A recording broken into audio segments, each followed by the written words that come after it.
Hello again, and welcome to Second Level Impact. Thank you for joining us today. I'm Candace Cheslow. This is Patty Catter. And first, we'd like to start off saying thank you so much for the logo submissions. You're going to have to check it out on Instagram to see the winning logo. We're very excited, and thank you very much. Super excited about it. Today, we're going to be talking about social media and mental health, and how social media definitely can impact good and bad, has both very positive and very negative impacts in our society today. So, Patty, you have such an interesting take on social media because you have been in the industry for so long.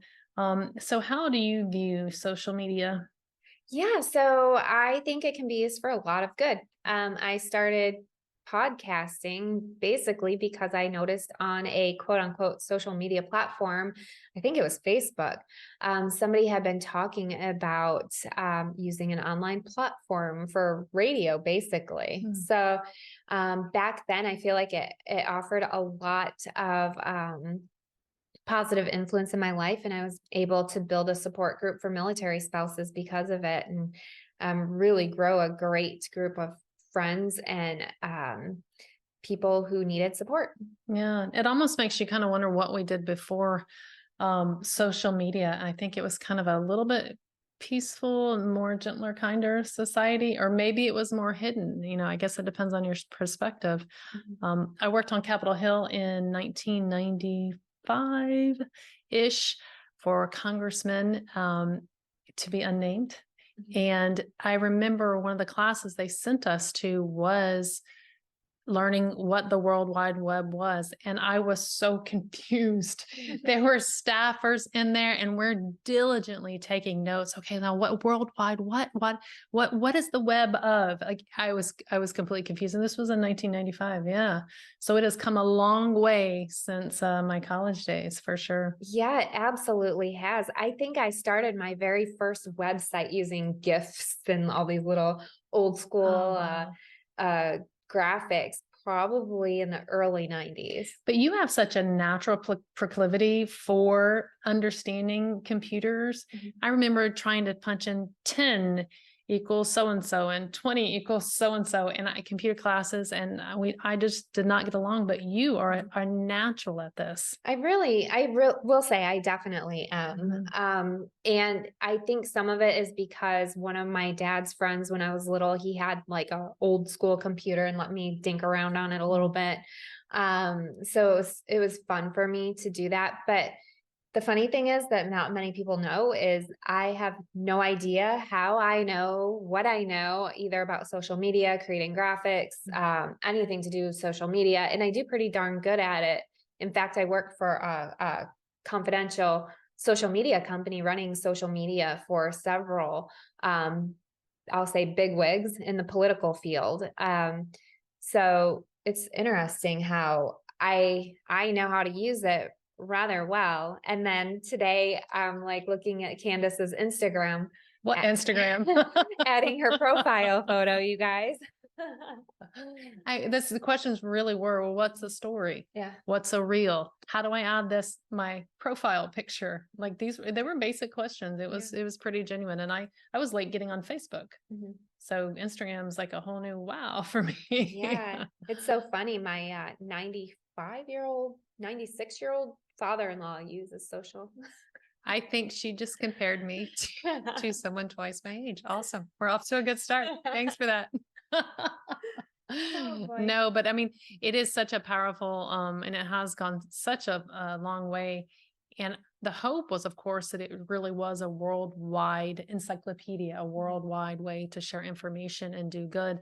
And quickly, we've seen the detrimental side to social media, to negative news, the slandering, and the overall poor use of something that we would not have said in person. People are feel free to make insults they would never say in person. So Mhm. that kind of downside. But on the flip side, your life, the ability to share your story and to be able to help other people share their stories, Mhm. the impact, it's such a profound positive impact. So you really see both sides to it.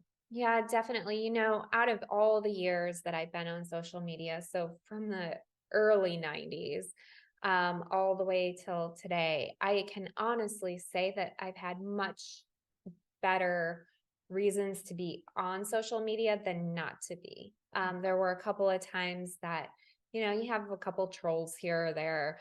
Um, but if you just remember that the trolls actually have too much time on their hands, they're not focusing on themselves. You think about all of the reasons that they Yeah. might be posting negative about you.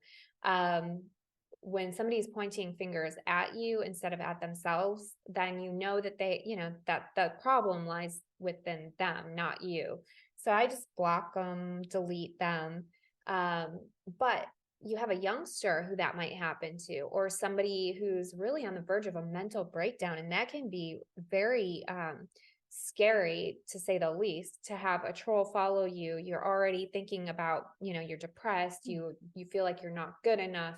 It can really, really impact your social the social influence is huge, and it can really impact the way that you're feeling for the day, right? Yeah, I think your mental state, and we're in a complicated period of history, and it'll be interesting to see how this time is viewed in the future. But right now, the mental decline, or I should say, the increase in mental health concerns is pretty profound in all age groups. We were talking about earlier how there are statistics on children from 5 to 11 years old. And that is just absolutely heart-wrenching. Like, Mhm. how do kids get this information? Where does this come from? Why would they know what that was? Right, Why is it a thought in their heads? right. Just recently, and I think the first one that was really publicized was in 2012, or kind of a similar situation. And the girl was basically taunting or encouraging him to commit suicide. So there is that dark side to it. That it's really kind of scary, and I can't imagine living through those experiences as a parent or as a friend, Mhm. having people do that.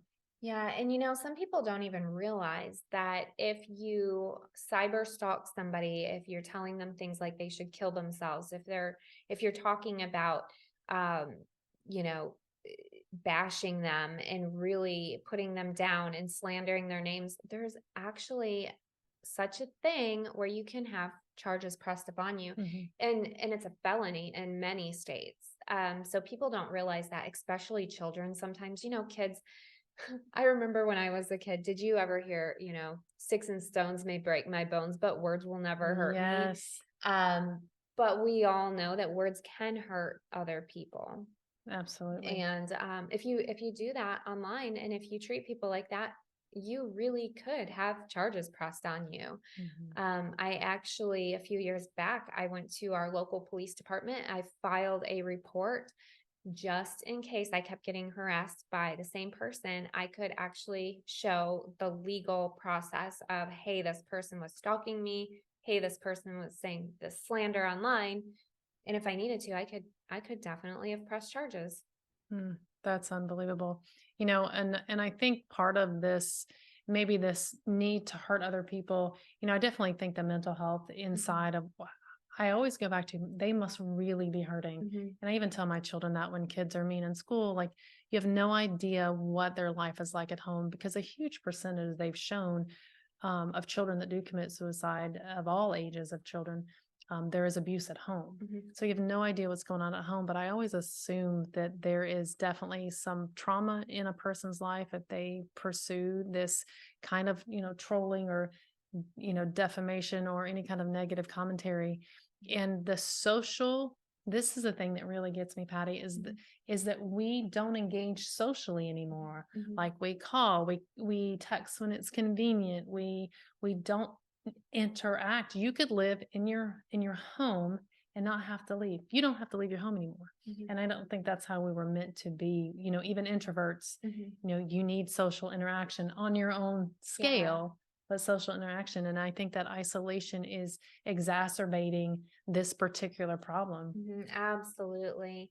If you're a parent out there and you see your child starting to be more withdrawn, now not only do you have to say, were you bullied at school, but were you bullied online, especially if Yeah. they have phones. I was shocked to see a couple of years ago, the local high school up the road, the kids were participating in this. I don't even know what you call it. I want to say it's flaming, but don't quote me on that.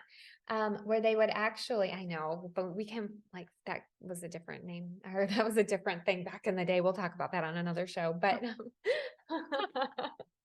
but Where are you going with this, Patty? yeah. So they would actually take videos of other kids in the school, and you could be sitting there minding your own business and somebody might be videoing you across the room. And what happens? Okay, you guys, we're all human. So what happens if you're sitting there rubbing your nose or something, or you're doing something stupid, or you're slouching in your seat and Mm, somebody else is recording you, and they take the video and they're putting it on the Snapchat and tagging like, look at so and so, ha ha, and bullying them that way. So parents really have to be diligent in asking kids, how's your life? What's going on in your life? Why are the changes there? Is it social media? Is it in person kind of bullying? Um, Social media can be used for really great things, but mhm. it can also be used for some really annoying situations. Yeah. And you know what? That's interesting that you bring that up because each person has a different tolerance for what's acceptable. Some people do not mind running around in their underwear and they're fine with that. And if you posted a picture with it, they'd be fine.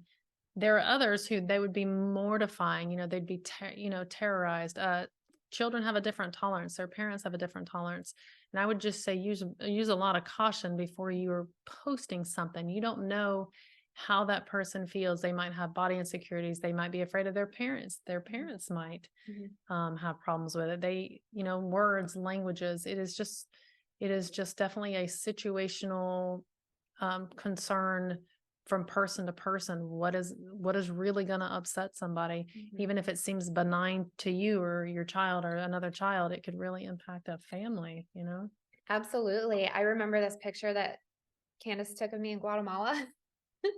And she put it on her social, and I was like, "Oh, dear Lord, why?" I don't remember which one I because I know. think It's you always look awful. I'm great. just like, I'm not looking at that. I don't Oh want to my see it. goodness. No. Oh, it was probably her helping somebody or giving somebody a hug or giving a toy to a child. It was probably something that with it, there was Mhm. such powerful demonstration of what you were doing. And again, perception, Mhm. I would never post something that you didn't like. And No, I know. I'm just yeah, kind of messing with you a oh, little bit, yeah, but no, but yeah, that's a great example though. Yeah, my friend Colleen, she posted a picture with me playing basketball with her daughter, who, by the way, is going to go pro. She's amazing. Um, but she posted a picture of me, and I jokingly texted her, I'm like, "Oh yeah, that's a great shot of my rear end," and she was kind of like, "Oh man, basically was responding like, I was just posting a cute photo." Mhm.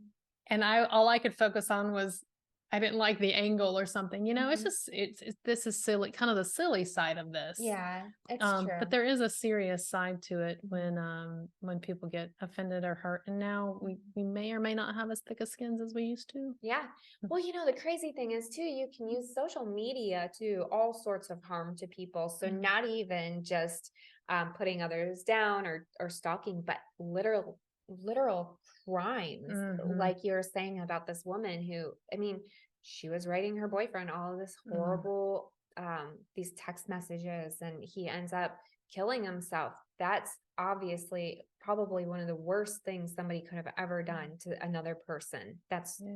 horrible. I believe she's in jail for And involuntary manslaughter. yeah, yeah, and very rightfully so. Hmm. She really should be. As Hmm. an adult, you should understand what is appropriate and what's not appropriate. And it speaks volumes too, I think, on the person who's writing those horrible things, what kind of person that is. So I believe that that person could be guilty of killing somebody with her bare hands if she had the opportunity to. Yeah. That's, is that a thing? Is that, I mean, And maybe that's what maybe social media can expose that dark side because you feel like you've got that layer of secrecy or privacy or, mhm, again, it's harder to do something in person than yeah. it is to do something over that just type a few strokes of the keyboard or on your phone. Yeah. Mhm.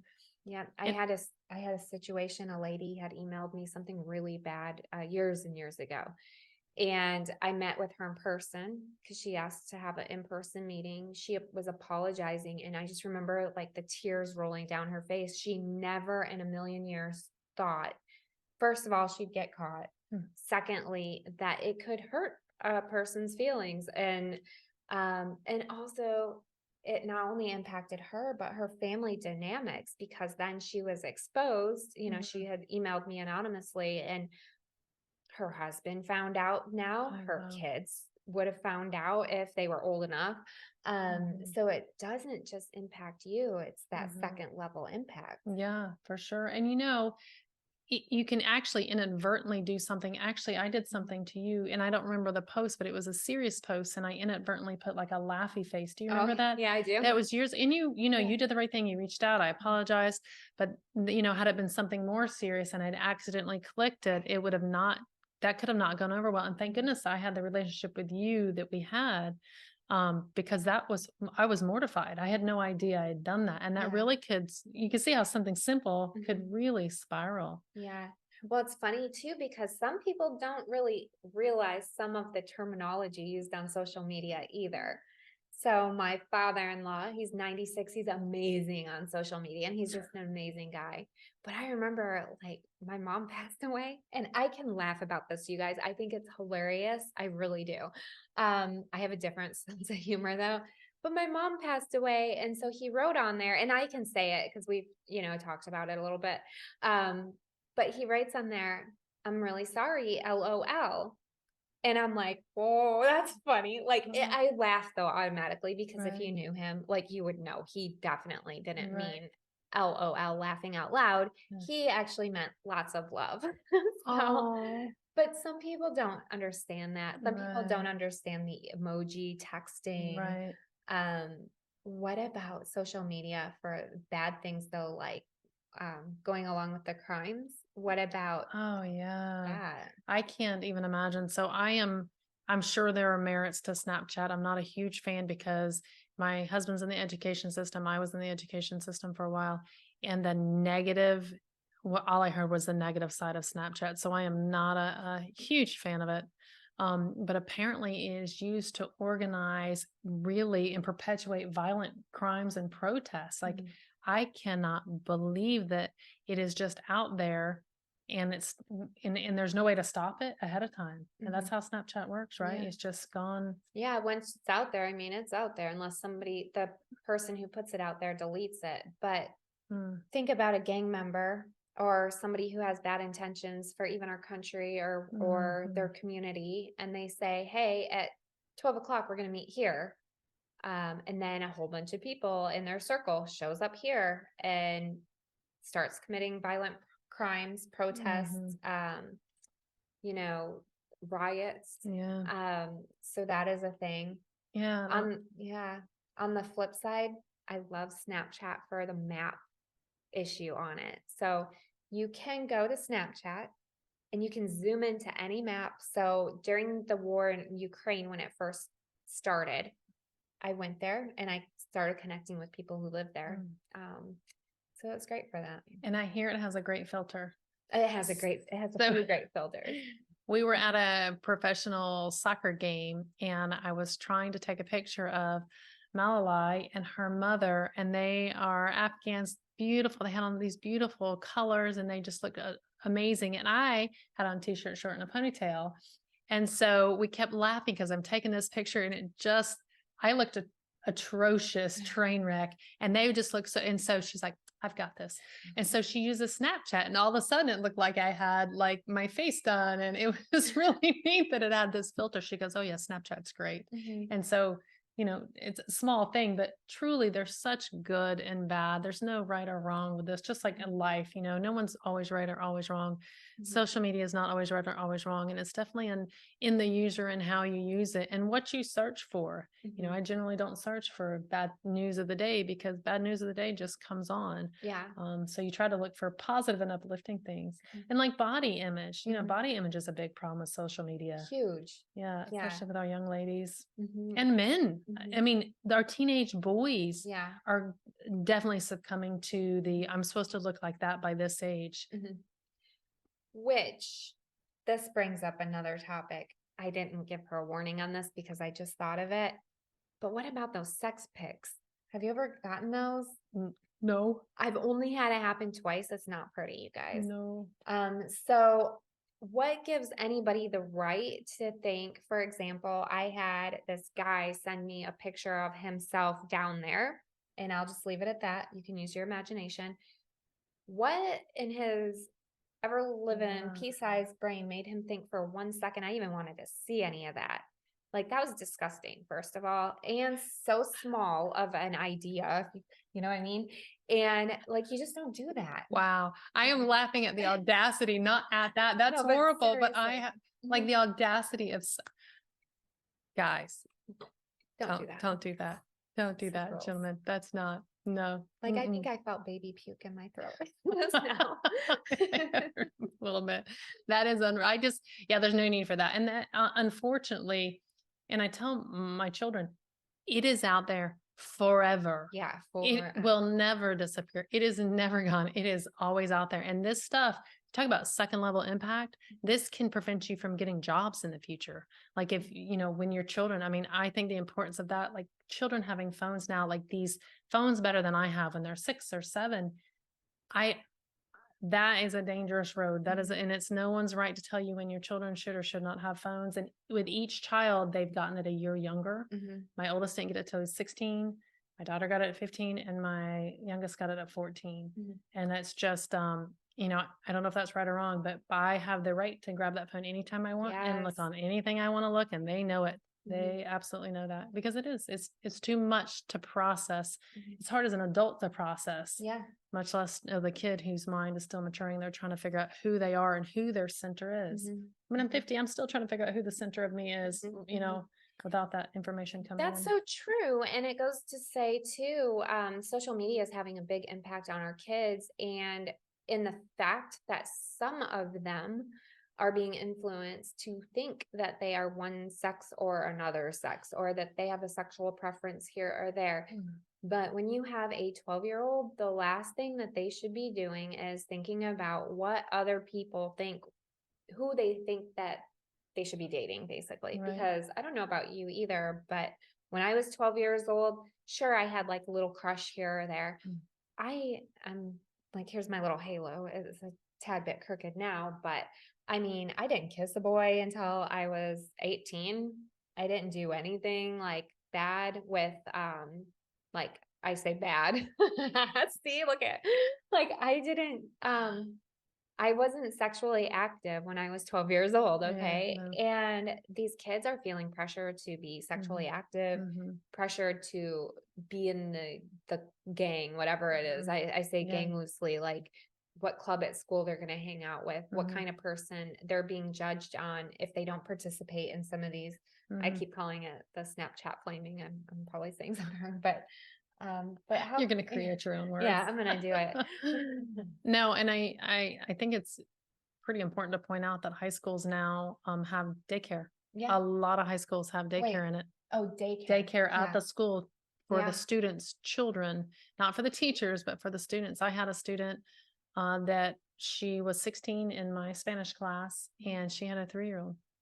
Man And my alive. math is not great, but that Mhm. is pretty young. And Mhm. I just couldn't, and it's not a judgmental thing, but it is more of are we in a society at this point in history, is that where we should be? Do we want children to have children at that age? And I understand in other cultures or back in the day, it was more norm, but I think now, we want our kids to have the opportunity to experience their their childhood and their young adulthood, and to learn about themselves, because Mhm. I'm a better person. The older I get, the more calm and centered I am. Mhm. And I can't imagine raising a child at 13. I was a child myself. Right. Yeah. And some of you might know I was a young mom. I was pregnant at the age of 19. This is without social media. My excuse was I didn't do anything till I was 18. So when I did it, I did it. I did it. Yeah. Um, so you know, the thing is though, with me is why not use social media to educate people about things that can happen? Like I educate my kids all the time. Like you do not want to be a young parent. That's extremely difficult. My second level impact was huge because of that. And mind you, I did very well. I did, I did the cartwheels through it and everything. But Yeah. you know, it's one of those things that we should use social media to really teach kids more about that instead of having social media for the kids to get on there and post pictures of them holding hands with their girlfriends and boyfriends at 12 years old, or saying you might be transgender because, you know, you might, you know, whatever reasons. I Yeah. mean, we could go into that a different day. Yeah. But um, Yeah. Being yeah, directed by people you don't even know, right, you know, exactly. and no one wants to be directed. People that I disagree with Mhm. don't want to be directed.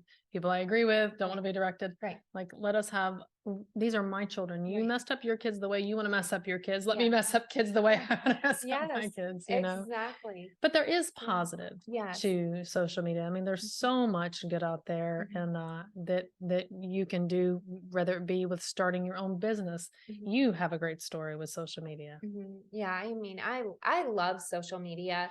If you look at my news feed, you'll see all positive stories in my news feed. You'll see um, all sorts of people, from health professionals to fitness trainers, and and I had a button stuck on my shirt. Um, and it actually got stuck on my hand. If you're watching this, if you're not watching this, you need to go back and watch the video. That's all I'm saying. Um, so yeah, so my social media feed is very positive. I Mhm. unfollow people who are not positive. I block people who are jerks. Did that take you a while to get to that point to Yeah. have the confidence? Because I would be afraid of offending people. Even Mhm. if they offended me, Yeah. I still wouldn't want to offend them. What? Yeah, there was a pivotal point for me, definitely. It was, I referenced this kind of often a few years ago. You know, I was kind of attacked by some people who didn't know the full story, who just kind of made up their own little whatever. And instead of sitting there and trying to explain it to people who really did not care, Mm, I could have said, I could have been like the most 100% angel out there, and they still would have tried to find fault in it. hmm And when I realized that, I realized, holy cow, like I have an issue at hand I was trying to deal with. I was getting things fixed for a problem that was out there. hmm Meanwhile, we had people like, well, like two or three people basically that were trying to waste my time. It was mm, taking me off of my task, off of my mission. And it was at that point I was like, I do not owe strangers um, any kind of anything, really. yeah. I don't need to take 1 second out of my day for somebody. You think about it, if somebody comes at you in a hateful way, or trying to hurt you in Mm. whatever reason, you don't owe them anything because they don't have good intentions. Yeah. But the funny thing is you do help strangers. You literally, your life has been helping strangers and in such a positive way. So for you to get to the point you're like, listen, I am not going to waste my time, energy, or effort on someone who is intent on tearing me down. That's powerful that you can delineate between those two. And that's important to do. Your willingness to help people hasn't changed. It's probably actually grown, Mhm. but your willingness to tolerate people who are wasting your energy, you're not going to have anything to do with that. Well, you know, it was really the first time and probably the last time that that's even happened. And it was only on social media. If Yeah. anybody knew me in real life, Mm. none of the people who knew me in real life and had a personal relationship would even second guess what I would write online or whatever. Yeah. It was only people who didn't know me. They didn't care. They probably didn't like me from day one, even though they didn't know me and they were following me anyways. hmm Um, so you have to think about what is the source as well. So, Yeah. you That's know, good. That's good. Yeah. Are they worth the energy? Mhm. And it's always the why. Like in everything, like, even in accounting, I'd ask my accounting professor, but why is this a debit instead of a credit? Mhm. You figure out the why behind Mhm. what people do, and it really breaks down the barriers because there is something that is desperately hurting in these people's lives that Yeah. we're attacking you. That's the thing too, is I didn't want to do the same thing to them that they were trying to do to me, right? hmm Because at the end of the day, I don't know, and I didn't know if maybe they were suicidal. Maybe they were going through a rough time. Maybe they were being abused at home. Maybe they were going through something in their personal lives. Maybe they had a loss in their life. Whatever it was, um, that wasn't for me to try to figure out. I'm not their therapist, but I don't have to put up with it. And so I didn't want to respond because at the end of the day, I don't want to be responsible for somebody's suicide or for them hurting themselves or somebody else, or for them not being able to sleep at night because they feel bad because I did that. I don't want to Mm. be that person. And, and that you bring up the kind of positive side to this, like you don't know what people are going through behind closed doors, the addictions, the trauma, the trouble in life, they have the appearance of this grand life and they're on the verge of bankruptcy, or, they have appearance of this great marriage and they, live in separate bedrooms. You don't know what's going on in there. And so one of the things social media really has done well is it has the capacity to bring people together, and especially for like-minded causes, whether it be veterans seeking each other out or recovering addicts. I think it's a very powerful platform to use in such a positive way. Mhm. Have you had interactions with different groups online? I have, and it's been wonderful. One of my good friends, I'm going to say his name right here, Boone Cutler. I met him years ago, and we are still friends, and we are still fighting for our veterans out there.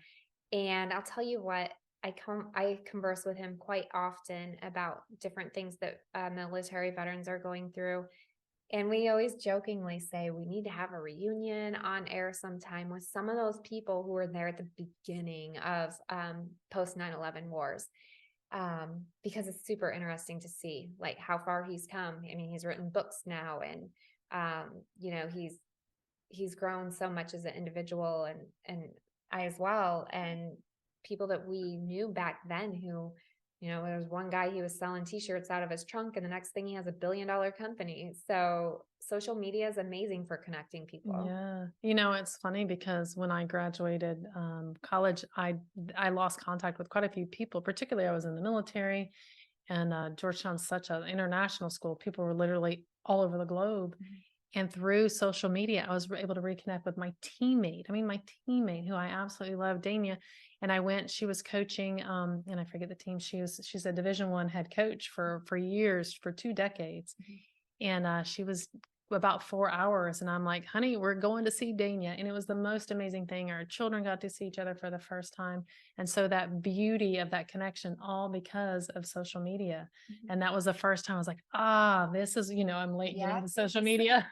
this is it. Yeah, but Yeah. that was it. It was such a beautiful connection. And since then, I'm hooked because it really does connect you to people that you love. And back Yeah. in the day, we didn't have that ease of finding people the way we do now. So that was great. It's one of my best memories about Facebook and why social media is positive. That's so true. And even we reconnected on Yes. Facebook. So Yes, that was pretty neat. I that mean, is. we knew each other in North Carolina, and Mhm, I can't remember if I messaged her, vice versa. mhm. But basically, like, hey, where are you living? Hey, where are you living? Holy smokes, we live an hour away from each Yeah. other. Yeah, that's great. Yeah. And the other thing, social media that I've found is it's great for support groups, like for healthy habits, help getting into a healthy lifestyle, diet, exercise is profound. I think that is an amazing way to connect with other people who might be struggling with the same issues that you're struggling with, with weight loss, mental health. When you lose a family member, Mhm. lose a family member to cancer, all these things really help unite people for a common cause. Absolutely. One of the first social media quote unquote influencers that I met years ago was a Green Beret military veteran, and he was a pretty cool cat. Yeah. And I watched him grow over the years, and he's Mm. selling fitness supplements now, and he Wow. owns Alpha Elite Performance. He's Travis Wilson, and he is an encouragement to me just by watching his posts pop up. I see him there flexing his muscles Mhm. and talking about healthy eating and organic food. And Mhm. then there's another guy, Travis Strong. Oh my Mhm. word, he is incredible. And he's a veteran who lost both of his legs in war. And I see him, Candace, and he's posting pictures of himself working out with no legs. And here I sit with 2 legs thinking, I have to go walk to my car to get Mm. in my car to go to the gym. Yeah. It's perspective. Yeah. It really is perspective.